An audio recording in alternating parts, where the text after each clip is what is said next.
The fact I went to Rich Homie Quan concert, he said Free Young Thug so many times. Come to find out, you got a whole 30 minutes recording talent. Damn. Right.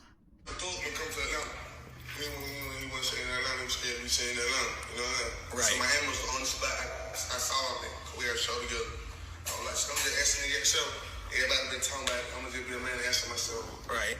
It's crazy, man. Those had something to do with it. We just can't prove. Right. Point blank period. I ain't no rat. I ain't telling no. I'm just being real with y'all. Cause that's how much I love nut, man. You know what I'm saying? Like that shit real for up, bro. So, why did you suspect Young Thug when you went down to Miami? Because people told you, or did you have some beef with Young Thug at the time that kind of led you? I ain't had no beef, bro. That shit was deeper than rap, man. I really feel as if they was jealous of the relationship.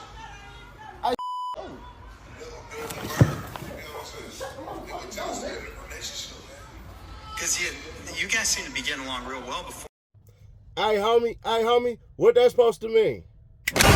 Characterized Mr. Thomas's big brother just giving 7 minutes into the interview. RHQ said that both he and Young Thug either frequented or resided at condominiums within Sky House building during the months leading up to Mr. Thomas' death.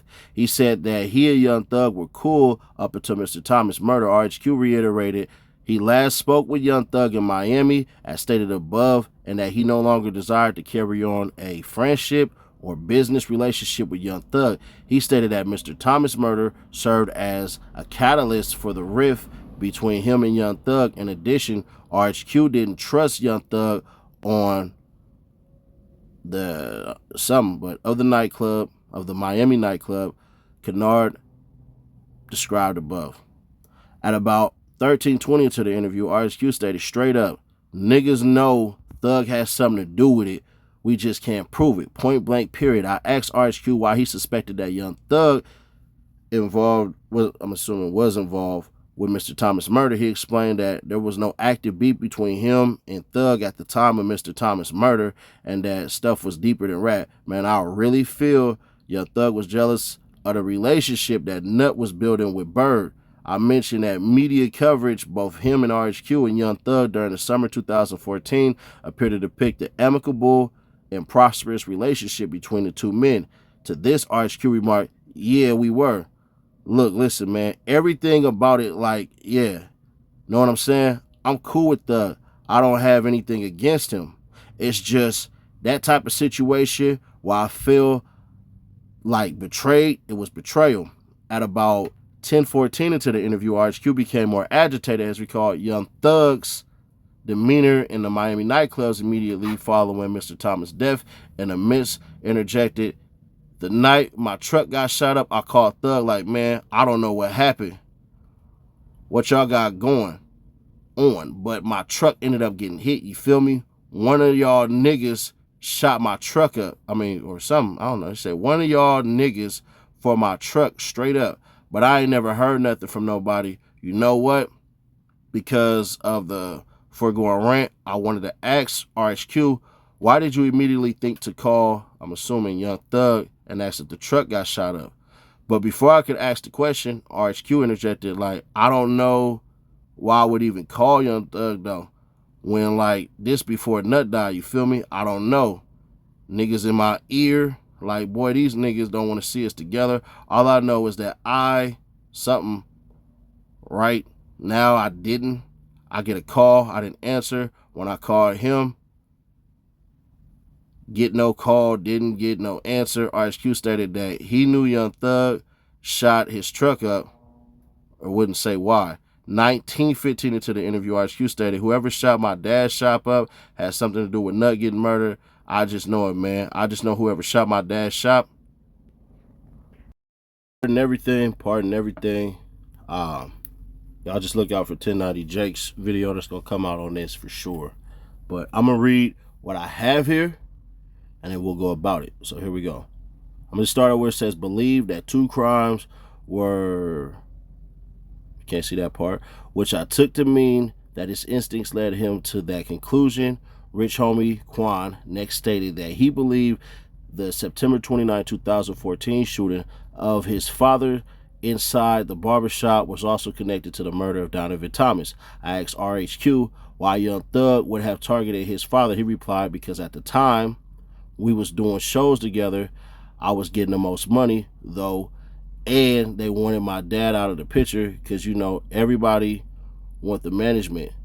They know I'm not going nowhere without my dad, and they know he at the barbershop 24/7 every day. RHQ elaborated, however, that he had no proof of these allegations. At about 21:55 into the interview, he mentioned that Birdman and his father got into an argument about what he did not know. RHQ explained that after this argument, his father told him, come on, we're going to fall back from them. RHQ opined that his theory regarding the shooting of his father just made sense. Take my dad out the picture, man. You can get me to sign with whoever you want to sign. At 2:25 into the interview, I asked RHQ why he didn't want to sign with Birdman's Cash Money Records. RHQ explained that other artists signed to the label consistently complained about their financial situation as it related to their contract with the label. RHQ also believed that he stood to make more money on his own than he would with Cash Money Records. RHQ stated that while he did not contact Young Thug after Donavan Thomas' murder, Young Thug also did not contact him. He said that Young Thug moved out of the Sky House condominiums probably 2 weeks after Donavan Thomas' murder. RHQ explained that he never saw Young Thug at the Sky House after Nut got murdered. I asked RHQ about Young Thug's March 2015 on stage utterance. Herein he called RHQ bitch homie Quan. RHQ did not know why Young Thug did that. 25 into the interview, I asked RHQ for Young Thug's phone number. He provided me with 504 something something dash 3904, the same being the number I previously identified as belonging to Young Thug. He next provided me with the 213-820-1552, the same being unknown to me at the time. I asked RHQ if the going numbers were those that utilized to correct directly with Young Thug rather than his, I'm assuming, manager, Amina Diop. RHQ told me that the numbers he provided were Young Thug's direct contacts.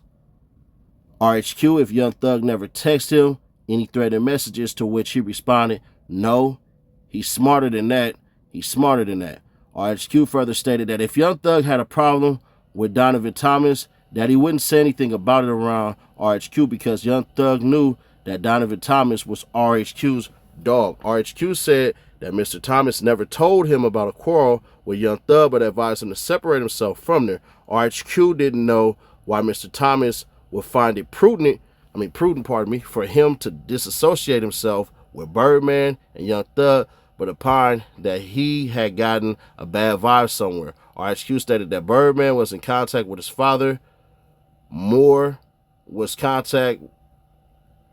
contact with Donavan Thomas with respect to Cash Money Records' courtship of RHQ. Now, let me be completely fair, right? That's ratting. But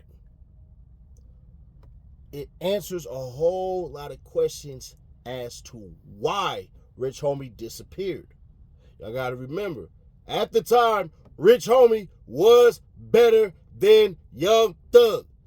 Nobody, and I mean nobody, was touching that I promise I will never stop going in. I listen to it all the time. Now, Man of the Year just going to hit a little differently for me. I'm going to keep it authentic with you.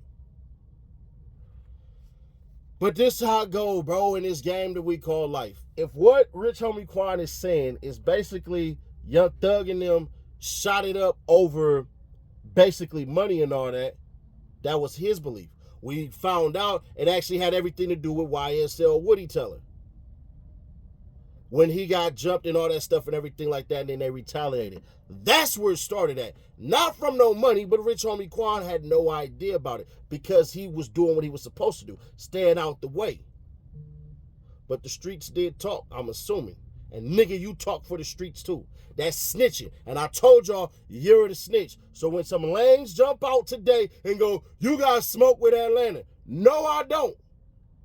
Y'all got Florida niggas telling. Y'all got Illinois niggas telling. Y'all got Cali niggas telling. Oh, yeah, one major artist about to get exposed.